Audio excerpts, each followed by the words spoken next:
الحمدللہ والصلاة والسلام علی رسول اللہ، اما بعد۔ آج کی نشست میں سورہ فاتحہ کے حوالے سے گفتگو کرنے کی سعادت حاصل کریں گے۔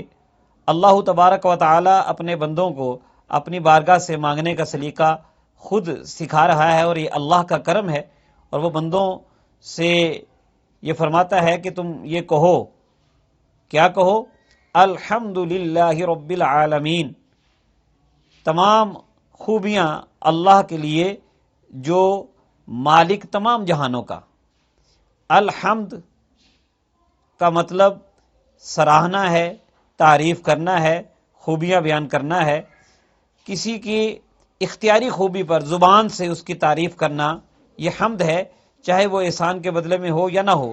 لیکن جب ہم اللہ تعالیٰ کی کرتے ہیں تو چونکہ اللہ تعالیٰ کے احسانات ہمہ وقت ہم پر بے شمار اور بے حساب ہیں، اس لیے اس کی حمد جو ہے وہ شکر بھی ہوتی ہے، اور نبی پاک صلی اللہ تعالی علیہ وسلم نے بھی یہی فرمایا ہے کہ الحمد رأس الشکر، یعنی الحمد جو ہے اللہ کی حمد بیان کرنا یہ بہترین شکر ہے۔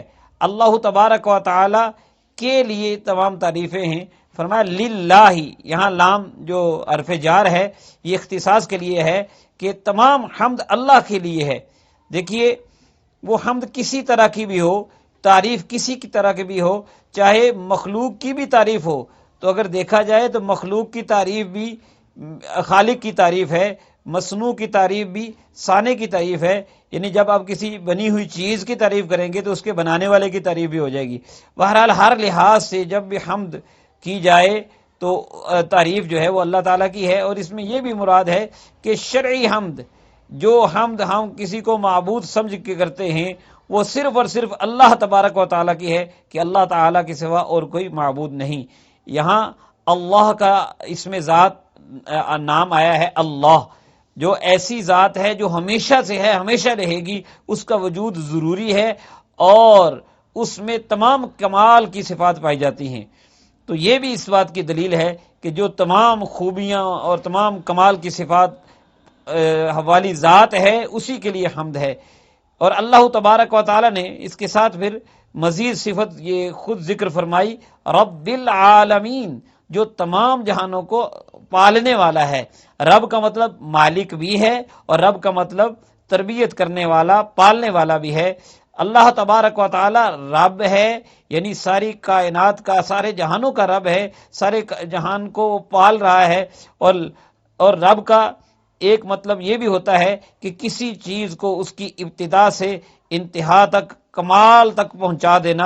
اور اللہ تبارک و تعالی کا یہ فرمانا کہ وہ رب العالمین ہے، اس بات کی دلیل ہے کہ یہ سارا جہان بننے میں بھی اللہ تعالیٰ کا محتاج ہے، اور باقی رہنے میں بھی اللہ تعالیٰ کا محتاج ہے۔ العالمین عالم کی جمع ہے۔ عالم ہر اس شے کو کہتے ہیں جس سے کسی کا علم ہو، چونکہ عالم کو دیکھ کے اللہ تعالیٰ کی ذات کا علم ہوتا ہے کہ فی کل ذرۃ لہ شاہد یدل علی انہ واحد، کائنات کا ذرہ ذرہ پکار کر یہ گواہی دے رہا ہے کہ وہ بنانے والی ذات ایک ذات اللہ تبارک و تعالیٰ کی ذات ہے۔ تو اللہ تعالیٰ کی ذات اور صفات کے علاوہ باقی سب کچھ عالم میں آتا ہے۔ یہاں اس کی جمع ذکر کی گئی عالمین، اور قرآن پاک میں عالم کی واحد نہیں آئی، جہاں بھی دیکھیں گے قرآن پاک میں عالمین ہی کہا گیا، کیونکہ کئی لحاظ سے کئی عالم ہیں، اس میں جنوں کا، انسانوں کا، فرشتوں کا، جمادات، نباتات، تو کئی عالم ہیں، تو سب کا پالنے والا وہ اللہ ہے، اس کی حمد ہے۔ حمد کے حوالے سے یہ بات یاد رکھیں کہ حمد ایک بہترین عبادت ہے۔ حمد سے اللہ تبارک و تعالی بہت خوش ہوتا ہے، بلکہ نبی کریم صلی اللہ تعالی علیہ وسلم کا ایک ارشاد ہے جس کا مفہوم یہ ہے کہ جو بھی شان والا کام، اہم کام اللہ کی حمد کے بغیر شروع کیا جائے تو وہ نامکمل رہتا ہے۔ اسی لیے دیکھیے نبی کریم صلی اللہ تعالی علیہ وسلم کے کئی ارشادات، آپ جب خطبہ دینے رکھتے تھے تو حمد اللہ وثنا علیہ، تو آپ اللہ کی حمد کرتے تھے اور ثنا بیان کرتے تھے۔ اسی طرح نبی کریم صلی اللہ تعالی علیہ وسلم کے سینہ اطہر پر اترنے والی کتاب قرآن مجید میں بھی بسم اللہ کے بعد الحمد سے ہی آغاز ہے۔ تو الحمدللہ کے ساتھ اپنے کاموں کا آغاز کرنا، اسی طرح اللہ کی جب نعمت ملے تو اس کے بعد اس پر حمد کرنا، اس سے بھی اللہ تبارک و تعالی راضی ہوتا ہے۔ پھر کام مکمل کرنے کے بعد بہت سی دعائیں نبی کریم صلی اللہ علیہ وسلم کی آپ یاد بھی کریں اور پڑھا بھی کریں، کہ جس میں جیسے کھانا کھانے کے بعد بھی الحمدللہ الذی، اسی طرح بے شمار دعائیں آپ دیکھیں ان کے آخر میں، ان کے شروع میں اللہ تعالیٰ کی حمد کے ساتھ آغاز کیا گیا ہے۔ اور نبی کریم صلی اللہ علیہ وسلم کا ارشاد مبارک ہے کہ بے شک اللہ تعالیٰ اپنے اس بندے سے راضی ہو جاتا ہے کہ جب وہ کچھ کھاتا ہے یا پیتا ہے تو اس کے بعد اللہ کی حمد کرتا ہے۔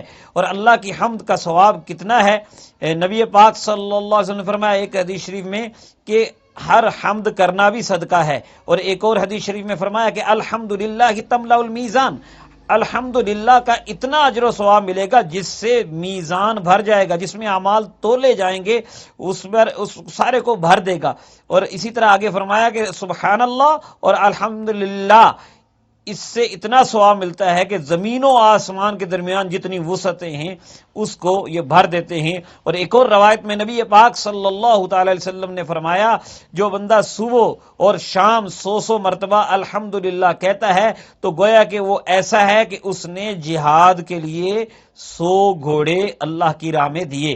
تو آپ اندازہ لگائیں کہ اللہ کی حمد یہ کتنا بہترین وظیفہ ہے، اور اس پر جو نبی پاک صلی اللہ علیہ وسلم کا ایک ارشاد ہے کہ فرمایا افضل الذکر لا الہ الا اللہ و افضل الدعاء الحمدللہ، سب سے زیادہ فضیلت والا ذکر لا الہ الا اللہ ہے اور سب سے فضیلت والی دعا الحمدللہ ہے۔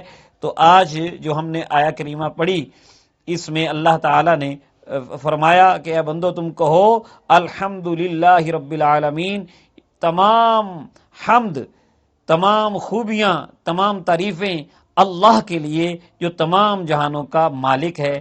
اللہ تعالی ہم سب کو عمل کی توفیق عطا فرمائے۔